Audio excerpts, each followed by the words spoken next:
How does a country, a modern, cultured nation, descend into absolute barbarism? It's one of the most haunting questions in all of history.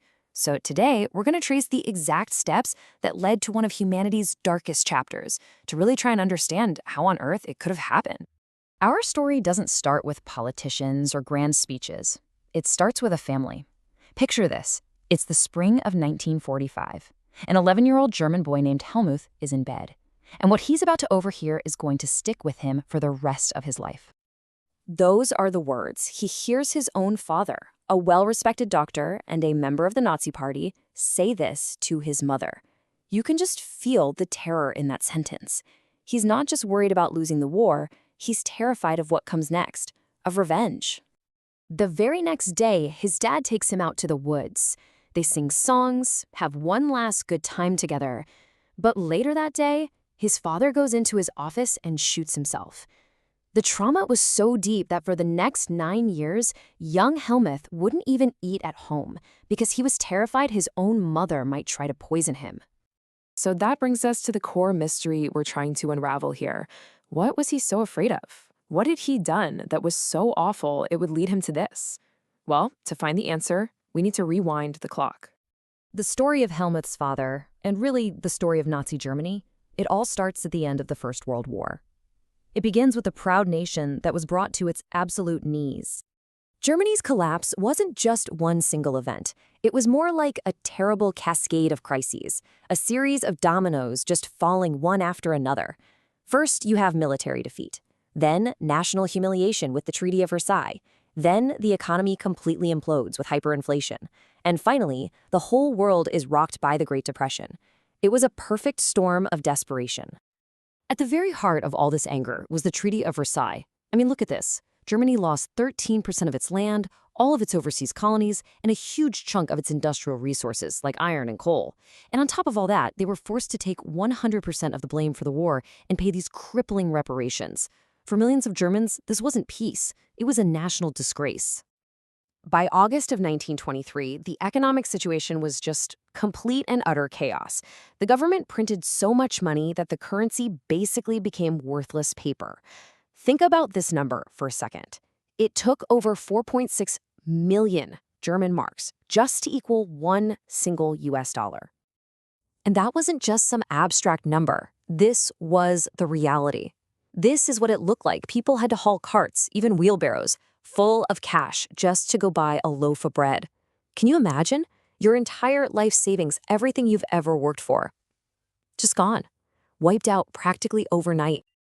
And then, as if things weren't bad enough, the Great Depression hits. By 1932, 6 million people in Germany were jobless. That's almost 1 out of every 3 workers. People were losing their jobs, their homes, they were losing hope. The level of despair was just crushing. It's in this climate, this perfect storm of fear and humiliation and desperation, that a fringe political figure with a tiny party starts to get some attention.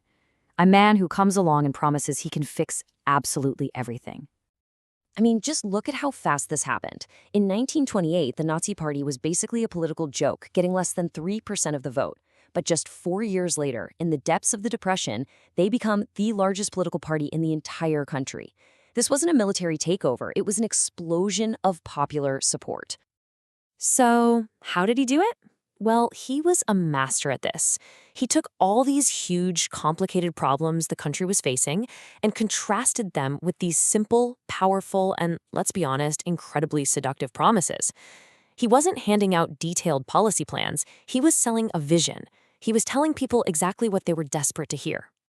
And he delivered that message with some of the most powerful propaganda the world had ever seen. These giant rallies, they weren't just political meetings. They were pure theater. The massive banners, the uniforms, the roaring crowds, it was all carefully designed to make him look like a savior, a messiah, who could bring Germany back to greatness. And here is the crucial moment. On January 30th, 1933, Hitler is handed power, totally legally, and he doesn't waste a second.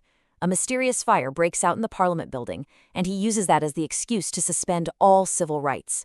Not long after, he passes something called the Enabling Act, which basically gave him the power to do whatever he wanted without Parliament.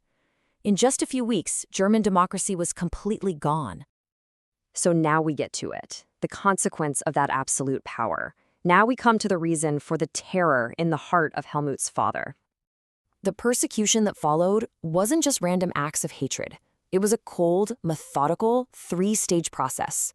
First, you exclude people from society. Then, you concentrate them in ghettos.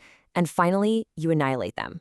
This was the systematic crime against humanity that Helmut's father knew the world was about to uncover.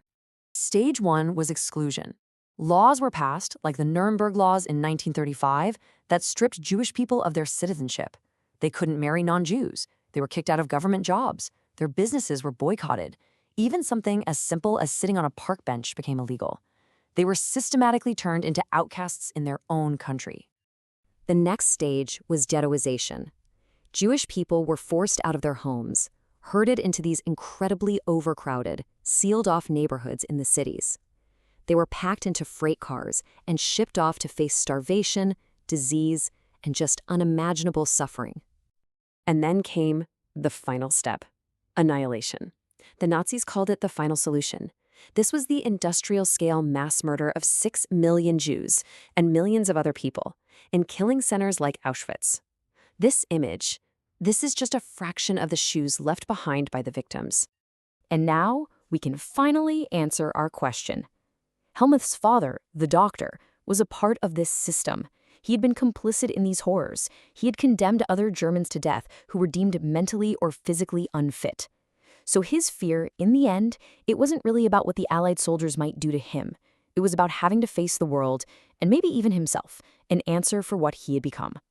We'll end on this famous quote from Pastor Martin Niemöller. He actually supported the Nazis at first, before he was arrested and imprisoned by them. His words are just this timeless, powerful warning about what happens when good people stay silent, the danger of looking away when injustice is happening to someone else. It leaves you with a question, doesn't it? When is the right moment to finally speak out?